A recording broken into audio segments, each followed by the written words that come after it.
بسم الله الرحمن الرحيم. الحمد لله الذي أنزل على عبده الكتاب ولم يجعل له عوجا قيما لينذر بأسا شديدا من لدنه ويبشر المؤمنين الذين يعملون الصالحات أن لهم أجرا حسنا ماكثين فيه أبدا وينذر الذين قالوا اتخذ الله ولدا ما لهم به من علم ولا لآبائهم كبرت كلمة تخرج من أفواههم إن يقولون إلا كذبا فلعلك باخع نفسك على آثارهم إن لم يؤمنوا بهذا الحديث أسفا إنا جعلنا ما على الأرض زينة لها لنبلوهم أيهم أحسن عملا وإنا لجاعلون ما عليها صعيدا جرزا أم حسبت أن أصحاب الكهف والرقيم كانوا من آياتنا عجبا إذ أوى الفتية إلى الكهف فقالوا ربنا آتنا من لدنك رحمة وهيئ لنا من أمرنا رشدا فضربنا على آذانهم في الكهف سنين عددا ثم بعثناهم لنعلم أي الحزبين أحصى لما لبثوا أمدا نحن نقص عليك نبأهم بالحق إنهم فتية آمنوا بربهم وزدناهم هدى وربطنا على قلوبهم إذ قاموا فقالوا ربنا رب السماوات والأرض لن ندعو من دونه إلها لقد قلنا إذا شططا هؤلاء قوم اتخذوا من دونه آلهة لولا يأتون عليهم بسلطان بين فمن أظلم ممن افترى على الله كذبا وإذ اعتزلتموهم وما يعبدون إلا الله فأووا إلى الكهف ينشر لكم ربكم من رحمته ويهيئ لكم من أمركم مرفقا وترى الشمس إذا طلعت تزاور عن كهفهم ذات اليمين وإذا غابت تقرضهم ذات الشمال وهم في فجوة منه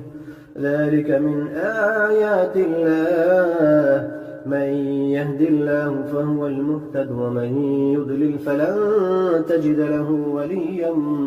مرشدا وتحسبهم أيقاظا وهم رقود ونقلبهم ذات اليمين وذات الشمال وكلبهم باسط ذراعيه بالوصيد لو اطلعت عليهم لوليت منهم فرارا ولملئت منهم رعبا وكذلك بعثناهم ليتساءلوا بينهم قال قائل منهم كم لبثتم قالوا لبثنا يوما أو بعض يوم قالوا ربكم أعلم بما لبثتم فابعثوا أحدكم بورقكم هذه إلى المدينة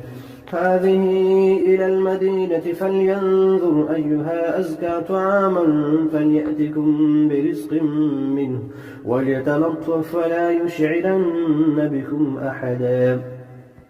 إنهم إن يظهروا عليكم يرجموكم أو يعيدوكم في ملتهم ولن تفلحوا إذا أبدا وكذلك أعثرنا عليهم ليعلموا أن وعد الله حق وأن الساعة لا ريب فيها إذ يتنازعون بينهم أمرهم فقالوا بنوا عليهم بنيانا ربهم أعلم بهم قال الذين غلبوا على أمرهم لنتخذن عليهم مسجدا سيقولون ثلاثة رابعهم كلبهم ويقولون خمسة سادسهم كلبهم رجما بالغيب ويقولون سبعة وثامنهم كلبهم قل ربي أعلم بعدتهم ما يعلمهم إلا قليل فلا تمار فيهم إلا مراء ظاهرا ولا تستفت فيهم منهم أحدا ولا تقولن لشيء إني فاعل ذلك غدا إلا أن يشاء الله واذكر ربك إذا نسيت وقل عسى أن يهديني ربي لأقرب من هذا رشدا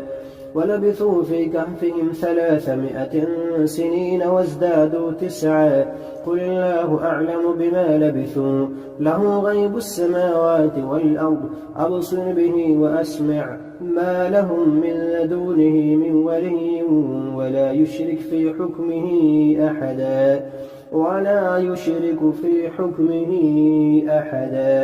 واتل ما أوحي إليك من كتاب ربك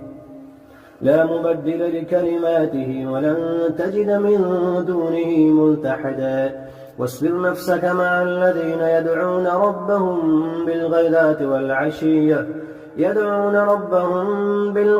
والعشي يريدون وجهه ولا تعد عيناك عنهم تريد زينة الحياة الدنيا ولا تطع من أغفلنا قلبه عن ذكرنا واتبع هواه وكان أمره فرطا وقل الحق من ربكم فمن شاء فليؤمن ومن شاء فليكفر إنا أعتدنا للظالمين نارا أحاط بهم سرادقها وإن يستغيثوا يغاثوا بماء كالمهل يشوي الوجوه بئس الشراب وساءت مرتفقا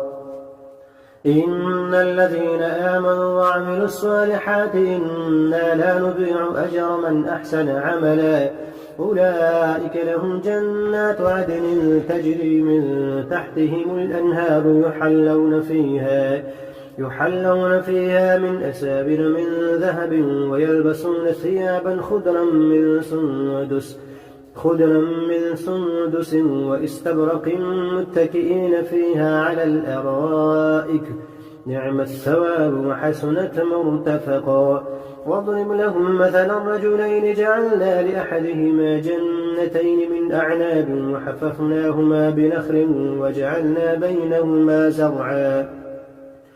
كلتا الجنتين آتت أكلها ولم تظلم منه شيئا وفجرنا خلالهما نهرا وكان له ثمر فقال لصاحبه وهو يحاوره أنا أكثر منك مالا وأعز نفرا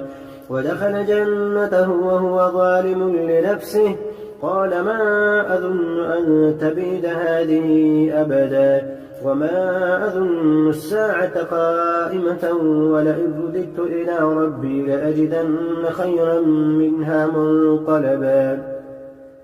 قال له صاحبه وهو يحاوره أكفرت بالذي خلقك من تراب ثم من نطفة ثم سواك رجلا لكن هو الله ربي ولا أشرك بربي أحدا ولولا إذ دخلت جنتك قلت ما شاء الله لا قوة إلا بالله إن ترني أنا أقل منك مالا وولدا فعسى ربي أن يؤتيني خيرا من جنتك ويرسل عليها حسبانا من السماء فتصبح صعيدا زلقا أو يصبح ماؤها غورا فلن تستطيع له طلبا وأحيط بثمره فأصبح يقلب كفيه على ما أنفق فيها وهي خابية على عروشها ويقول يا ليتني لم أشرك بربي أحدا ولم تكن له فئة ينصرونه من دون الله وما كان منتصرا هنالك الولاية لله الحق هو خير ثوابا وخير عقبا واضرب لهم مثل الحياة الدنيا كماء إن أنزلناه من السماء فاختلط به نبات الأرض فأصبح هشيما تذروه الرياح وكان الله على كل شيء مقتدرا المال والبنون زينة الحياة الدنيا والباقيات الصالحات خير عند ربك ثوابا وخير أملا ويوم نسير الجبال وترى الأرض بارزة وحشرناهم فلم نغادر منهم أحدا وعرضوا على ربك صفا لقد جئتمونا كما خلقناكم أول مرة بل زعمتم أن لن نجعل لكم موعدا ووضع الكتاب فترى المجرمين مشفقين مما فيه ويقولون يا ويلتنا ما لهذا الكتاب لا يغادر صغيرة ولا كبيرة إلا أحصاها ووجدوا ما عملوا حاضرا ولا يظلم ربك أحدا وإذ قلنا للملائكة اسجدوا لآدم فسجدوا إلا إبليس كان من الجن ففسق عن أمر ربه أفتتخذونه وذريته أولياء من دوني وهم لكم عدو بئس للظالمين بدلا ما أشهدتم خلق السماوات والأرض ولا خلق أنفسهم وما كنت متخذ المضلين عضدا ويوم يقول نادوا شركائي الذين زعمتم فدعوهم ولم يستجيبوا لهم وجعلنا بينهم موبقا ورأى المجرمون النار فظنوا أنهم مواقعوها ولم يجدوا عنها مصرفا ولقد صرفنا في هذا القرآن للناس من كل مثل وكان الإنسان أكثر شيء جدلا وما منع الناس أن يؤمنوا إذ جاءهم الهدى ويستغفروا ربهم إلا أن تأتيهم سنة الأولين أو يأتيهم العذاب قبلا وما نرسل المرسلين إلا مبشرين ومنذرين ويجادل الذين كفروا بالباطل ليدحضوا به الحق واتخذوا آياتي وما أنذروا هزوا ومن أظلم ممن ذكر بآيات ربه فأعرض عنها ونسي ما قدمت يداه إنا جعلنا على قلوبهم أكنة أن يفقهوه وفي آذانهم وقرا وإن تدعهم إلى الهدى فلن يهتدوا إذا أبدا وربك الغفور ذو الرحمة لو يؤاخذهم بما كسبوا لعجل لهم العذاب بل لهم موعد لن يجدوا من دونه موئلا وتلك القرى أهلكناهم لما ظلموا وجعلنا لمهلكهم موعدا وإذ قال موسى لفتاه لا أبرح حتى أبلغ مجمع البحرين أو أمضي حقبا فلما بلغا مجمع بينهما نسيا حوتهما فاتخذ سبيله في البحر سربا فلما جاوزا قال لفتاه آتنا غداءنا لقد لقينا من سفرنا هذا نصبا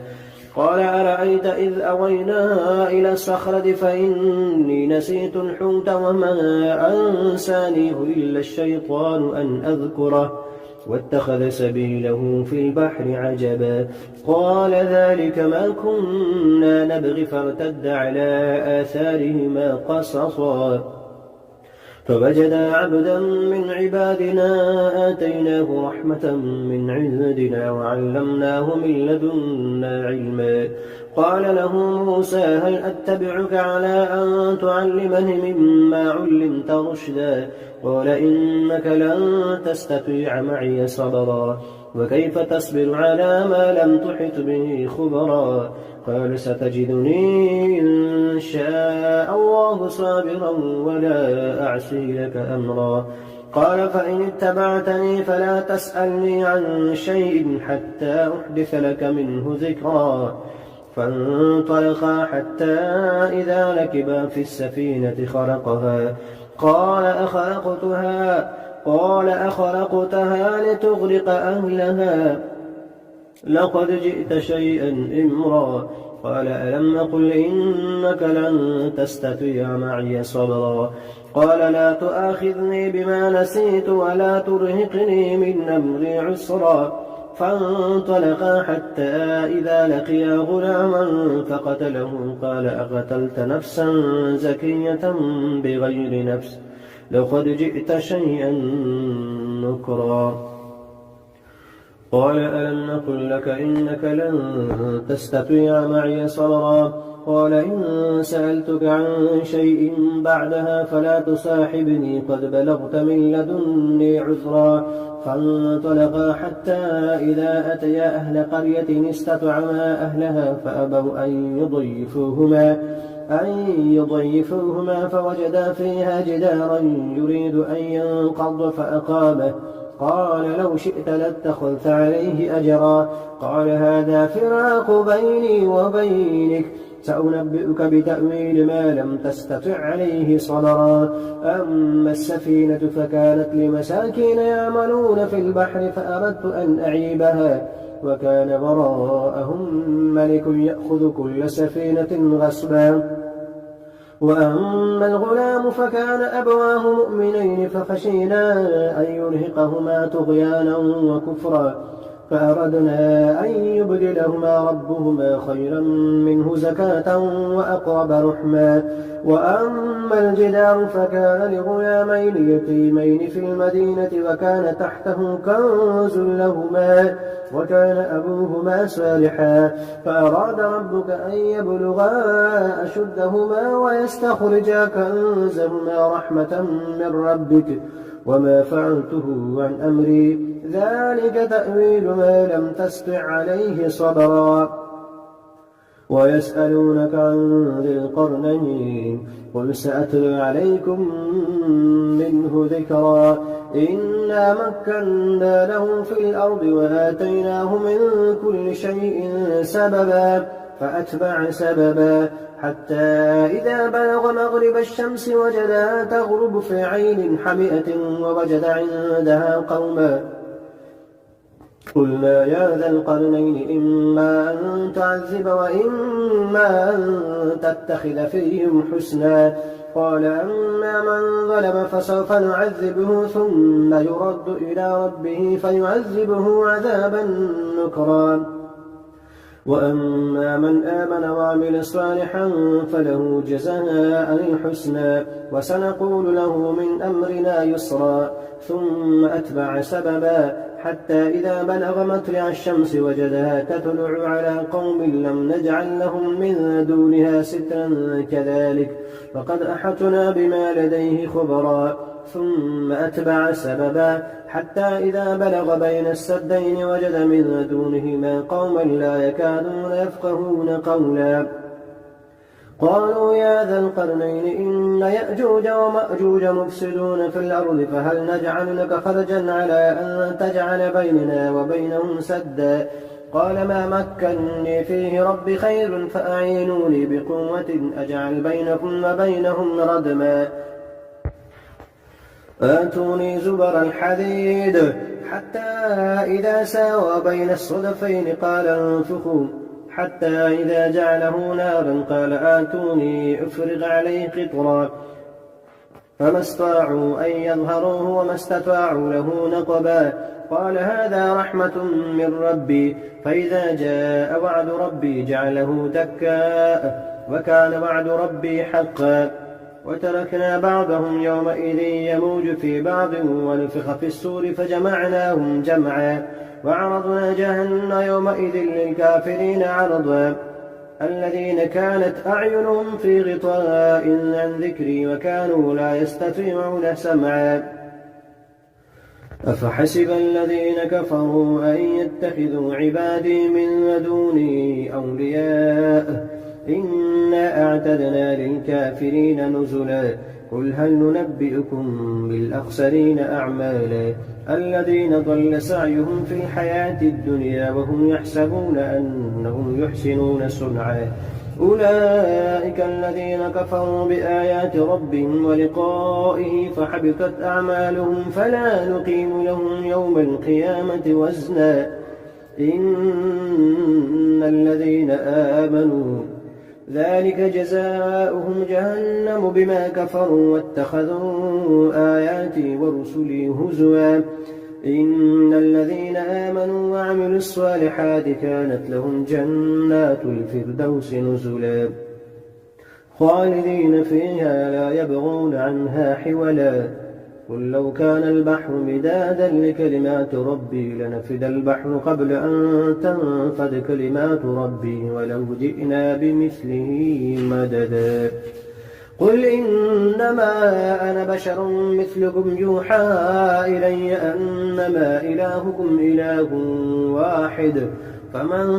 كان يرجو لقاء ربه فليعمل عملا صالحا